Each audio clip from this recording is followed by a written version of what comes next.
Hi everyone, welcome to my channel Karuna voice. మన Sanskrit inter second year question పేపర్లో question number 3లో ఉన్నటువంటి prose ఎస్సేలు, పద్యభాగం ఎస్సేలు చదువుకుందాం. మన క్వశ్చన్ నెంబర్ 3లో ప్రోజ్ ఎస్సేలు 2 ఇస్తారు. మరి 2లో మనం ఒక ఎస్సే రాయాలి, 6 మార్క్స్. మనకి ఈ ప్రోజ్ ఎస్సే భాతృవాత్సల్యం అనే మనము ఎస్సే చదువుకుందాం.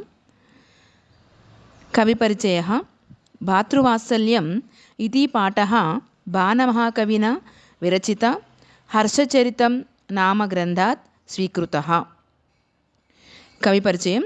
భాతృవాత్సల్యం అనే పాఠం బాణమహాకవి రచించిన హర్షచరితం అనే గ్రంథం నుండి తీసుకోబడింది. మన కథా ప్రారంభం. స్థానేశ్వర దేశపాలకుడైన ప్రభాకరవర్ధనుడు, యశోమతి అనే దంపతులకు రాజ్యవర్ధనుడు, హర్షవర్ధనుడు ఇద్దరు కొడుకులు, రాజ్యశ్రీ అనే కుమార్తె ఉన్నారు. తన కుమార్తె అయిన రాజ్యశ్రీని యొక్క వివాహము మౌకర వంశీయుడైన అవంతివర్మ కుమారుడైన గ్రహవర్మతో జరిపించారు. మరి కొంతకాలానికి మాలవరాజు గ్రహవర్మను చంపి రాజ్యశ్రీని కారాగారంలో బంధించాడు. ఈ విషయం తెలుసుకున్న హర్షవర్ధనుడు తన మంత్రి అయిన బండిని తన యొక్క చెల్లిని రాజ్యశ్రీని వెతకమని పంపిస్తాడు. హర్షవర్ధనుడు తన యొక్క మంత్రి అయిన బండితో తన చెల్లె జాడ ఏమైనా కనిపించిందా, దొరికినదా అని అడుగుతాడు. అప్పుడు తన మంత్రి అయిన బండి మురికి పట్టిన వస్త్రాలతో ఒక గుర్రంపై రాజభవనానికి వచ్చాడు. అప్పుడు హర్షవర్ధనుని మంత్రి బండిని అడుగుతాడు.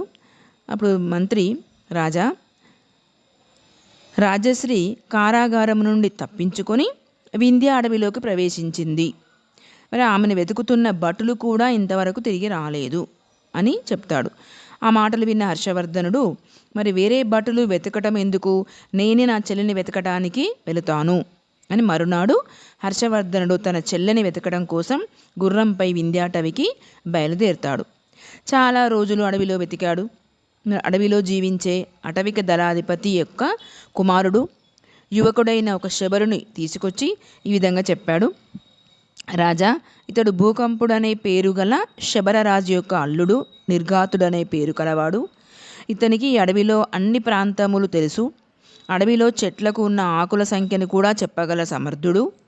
మీరు ఇతడిని సహాయం కోరవచ్చు అని తెలుపగా, ఓ మిత్రమా, మరి ఈ అడవిలో నిస్సహాయురాలైన ఒక స్త్రీని ఎక్కడైనా చూసావా అని అడుగుతాడు.